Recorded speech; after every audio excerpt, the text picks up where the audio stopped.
how much do you love yourself? Because if you understand the value of self-love, you'll never be friends with those type of people.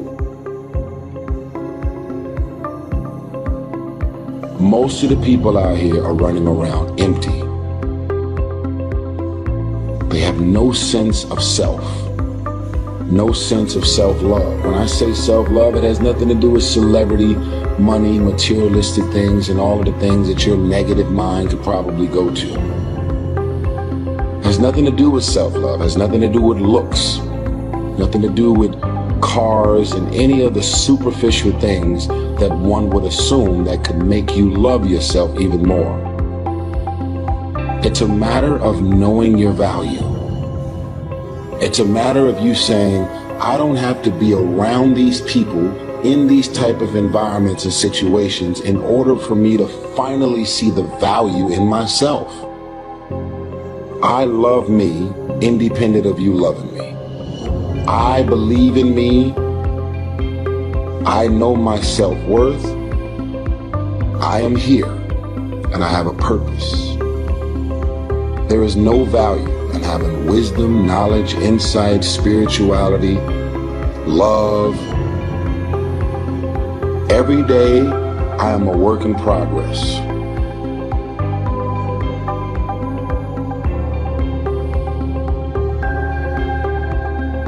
A person who can forgive nothing is a person who's totally destroyed psychologically and emotionally.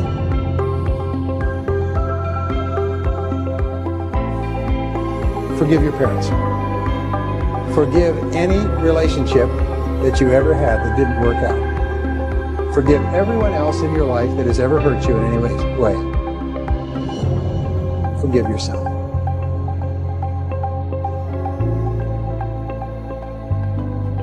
Forgiveness is giving up the hope that the past could be any different. I think for myself, and I know many of you, you think forgiving means accepting what has happened to you. Well, it is accepting that it has happened to you. Not accepting that it was okay for it to happen. It is accepting that it has happened, and now what do I do about it? Forgiving is giving up the hope, not holding on, hoping, wishing that it could have been any other way than it actually was. Giving up the hope that the past could be any different. And when I got that, I think it took me to the next level of being a better person, because I don't hold grudges for anything or any situation, and neither should you. It's letting go so that the past does not hold you prisoner, does not hold you hostage.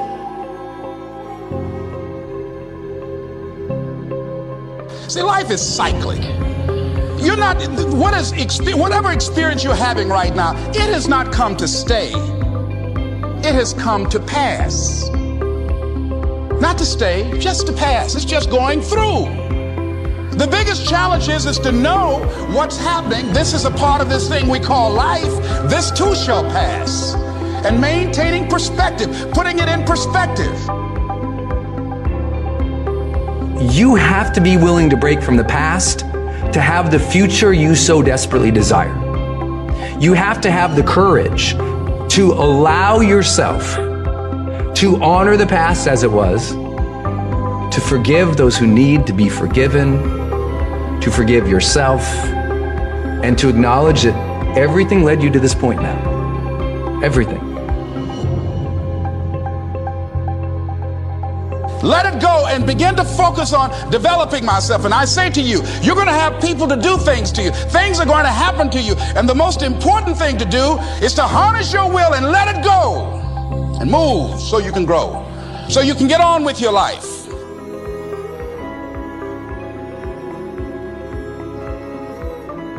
It doesn't matter about what happens to you. What matters is, what are you going to do about it? What are you going to do now, Les? But if you want to begin to move into your own personal greatness, If you want to begin to really enjoy a happy, successful, healthy life, you've got to be willing to go against the tide. You've got to be willing to harness your will. So as you're in the process of reinventing your life, write a description of the kind of person that you want to be. What are the things that you must overcome? What qualities about your personality you know that you're going to have to change, because those particular characteristics are liabilities to you? What are your assets? What are your strong points? Look at and evaluating yourself to make that determination. Other thing is that in order to get out of a rut, we need some coaching. Find some trusted critics. People that you know care about you and love you. So there's some things that keeps us from growing and getting out of ruts. Number one, we identify with feedback. We take it personal when someone wants to give us some feedback on where we are falling short and tell us about our blind spots. We want to have everything being positive about us. We're not perfect. It hurts. I have a friend who's a trusted critic. I don't like him, but I love him. He doesn't tell me the things I want to hear. He tells me what I need to hear so I can grow. It hurts. It hurts when he put me on the hot seat. I can't stand it. But that's the only way that I can grow. And I'm glad that he loves me enough to risk our friendship to tell me what I need to hear, not what I want to hear.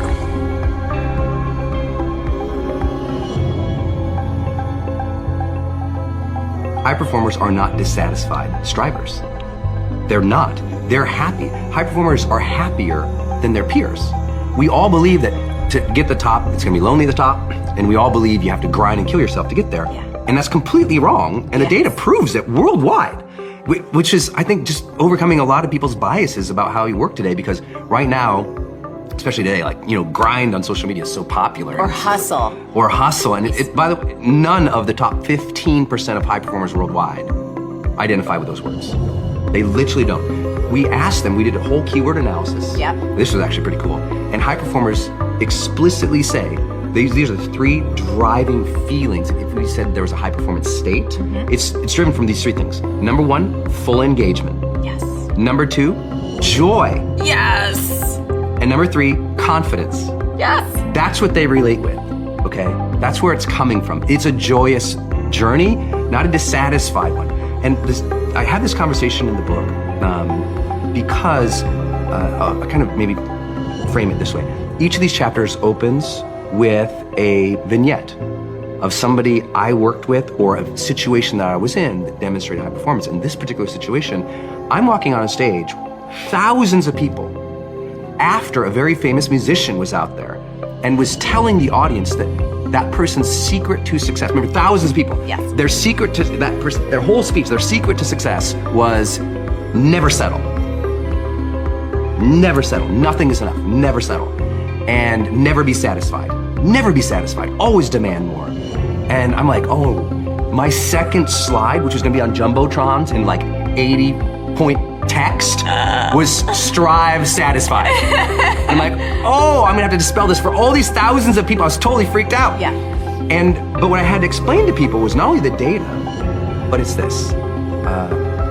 If you're never satisfied, I mean, is it true that life is precious?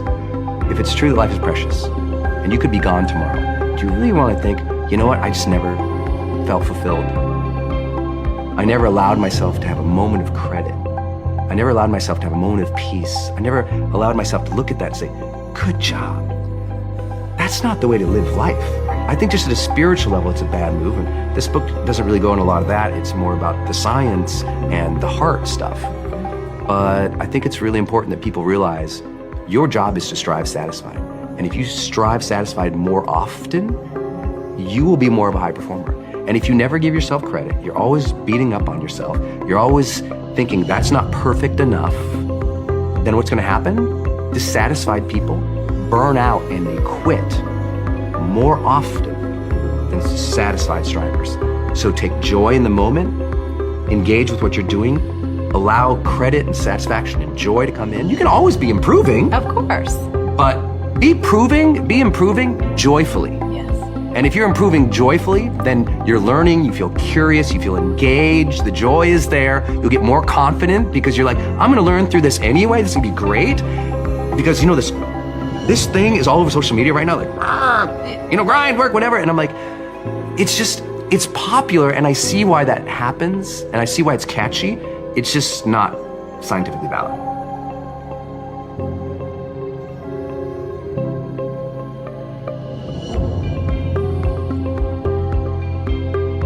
Stop scaring yourself. How often do you terrorize yourself with your own thoughts? You get into absolute terror, and it's only coming from your thoughts. Nobody out there is doing a thing. Sometimes it's an old family pattern, sometimes we get new things. I would like people, when you have time, to make a list of your fears. Make a list of your fears, and then give yourself the opportunity to turn each fear into a positive affirmation. Turn each one into something positive. And remember, always you are in charge. You are always in charge. See, one idle thought doesn't make a whole lot of difference. Thoughts are like drops of water. You drop a drop of water and it doesn't mean much. But if you keep dropping and keep dropping, you get a puddle on the floor, and then you can get a little pond and a lake, and finally you can create an ocean. And with our own thoughts, we can drown in a sea of negativity, or we can float on the ocean of life. And it's up to us. The thoughts we think accumulate. And what sort of puddles are you standing in? Or are you up to here? Or are you up to here and trying to paddle? Now, what are you doing to yourself? When we're willing to change our thinking, we can change our experiences. And it doesn't matter if you've got a big puddle of negative thoughts. You can move over here and create a puddle of marvelous positive thoughts. You can make changes, always. So you want to turn those fear thoughts into positive affirmations. Let them work for you.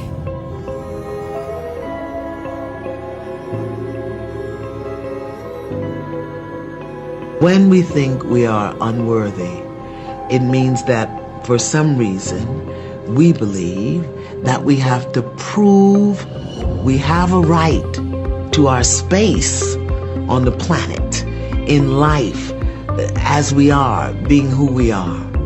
And that means that we will do all manner of wonderfulness to prove we deserve to be here. And usually, some of the common things are we overcommit, overgive, we overdo, we over-excuse, we overcompensate, and we stay in difficult, desperate, hurtful, harmful situations much longer than it is wise or productive to do so. Worth. What it is that you expect from the world in response to who you are is very different from value. Self-value means how you hold yourself within yourself and what you expect as a result. Now, in order to get to the worth, if you're not holding yourself within yourself as worthy, then what you expect from the world is surely gonna hurt you. This is what you're going to do. You are literally going to dump out everything that's in your head onto this piece of paper. Every concern, every worry, every to-do, everything that's bothering you, that you're thinking about. For some people especially, they're just experiencing way too much pressure. And that pressure, a lot of times, it's just an imbalance in perspective. And discipline is a matter of the imposition of order, and the order is necessary, especially for people who are hopeless and nihilistic. Your work is going to fill a large part of your life. And the only way to be truly satisfied is to do what you believe is great work. Most people do it for survival. We need to feed our families, we need to survive, it's our career, okay, we have to do it. But to wake up with, my feet and my fingers tingling and say, wow, I have this to do, I have that to do today. And it's an amazing feeling, and I don't take it for granted. You're going to have a hard time thinking about all the options, and you're going to be really attached emotionally. So a lot of us know that. I can get over here But over here, man, this is much better because I gotta go through this journey that is not fun. This from 20 to 100%, this shit in between is not fun. Discomfort is your friend. It really is. Like discomfort and not being happy and content with certain situations in life, or certain feelings in life, they're massive motivators, and they're amazing at facilitating change. Everything else is secondary. Were the words, "Stay hungry, stay foolish." It was their farewell message as they signed off. Stay hungry, stay foolish. And I have always wished that for myself. Well, it is scary. I will always say that, especially business, because it's a very scary place to be in. It changes, it goes ups and downs, it has so many ups and downs. To be successful, you have to be able to walk away from a deal. You have to. If you want it bad enough, then people are going to give it to you at petons, If you think it sucks when it's bad, you have losing pessimistic DNA. And if you think it's awesome and phenomenal, you have optimistic winning DNA. And I believe that to be true. And so that's where we're at. That's why people gotta understand what is in us. We have no idea until we start trying hard. Is it as enjoyable as it can be? And we all know that there's a spectrum for that enjoyability. Like we've all had times in our life where it's not been so great. And then times in our life where everything came together, like, what a fucking great day, woo! Like, make more of those. And the discipline part, you don't hear a lot about. That's the things people do when nobody else sees. That's when you win.